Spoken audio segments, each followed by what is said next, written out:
તો વલસાડમાં મેઘરાજાએ ગરબાની મજા બગાડી। છઠ્ઠા નોરતે મેઘરાજાએ બોલાવી ધડબડાટી। ભારે પવન ફૂંકાતા ગરબાનો સ્ટેજ ધરાશાયી થયો।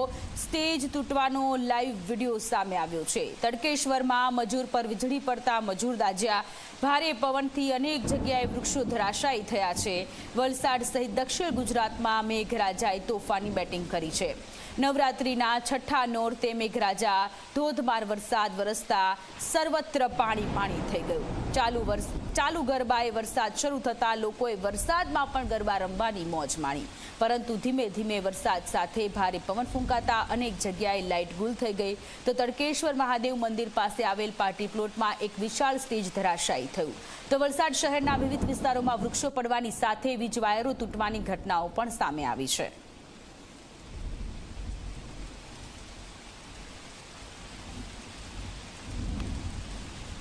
તો વલસાડમાં ભારે પવન સાથે વરસાદ વરસ્યો છે અને વરસાદ વરસતા લોકોએ ચાલુ વરસાદમાં ગરબા રમ્યા છે। ચાલુ વરસાદમાં લોકોએ ગરબાની રમઝટ બોલાવી છે। દક્ષિણ ગુજરાતમાં ચોમાસું વિદાય લેતા લેતા પણ ઘમરોળી રહ્યું છે, ત્યારે વલસાડ, સુરત, નવસારી અને તાપીમાં મેઘરાજા મન મૂકીને વરસી રહ્યા છે।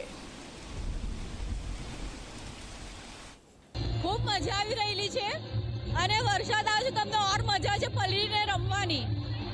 અમારો ઉત્સાહ વરસાદ ઓછો નહીં કરી શકે।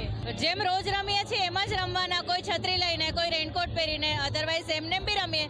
વર્ષમાં એક જ વખત નવરાત્રી આવે છે, તો એના માટે જેવી રીતે પણ રમવા મળે એવી રીતે રમશું। વલસાડ શહેરમાં મોડી સાંજે ધોધમાર વરસાદ શરૂ થયો હતો। ધોધમાર વરસાદ સાથે ભારે પવન ફૂંકાવાના કારણે વલસાડ શહેરમાં વિવિધ જગ્યાઓ પર વૃક્ષો પડવાની ઘટના સામે આવી છે। ત્યારે હાલ ઊભા છે અમે કોન્વેન્ટ આગળ। આપણે જે પ્રમાણે દ્રશ્યોમાં જોઈ શકો છો કે જે કોન્વેન્ટ સ્કૂલ છે, કોન્વેન્ટ સ્કૂલ આગળ એક વૃક્ષ ધરાશાયી થયું છે, જેના કારણે જે વીજ તારો છે તે વીજ તારો પણ તૂટી ગયા છે। જે રીતે વલસાડ શહેરમાં ધોધમાર વરસાદ વરસ્યો હતો અને ભારે પવન ફૂંકાયો હતો, તેને લઈને અનેક જગ્યાઓ પર વૃક્ષો પડવાની ઘટના સામે આવી છે।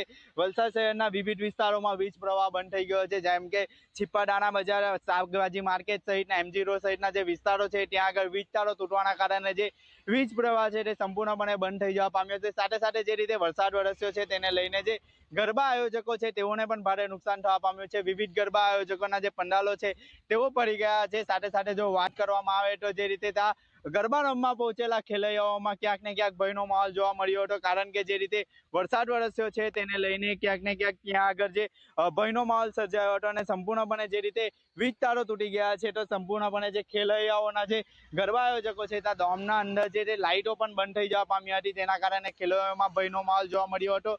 તો શહેરના વિવિધ વિસ્તારોમાં વૃક્ષો પડવાની ઘટનાઓ પણ સામે આવી હતી। ઉમેશ પટેલ, ઝી મીડિયા, વલસાડ।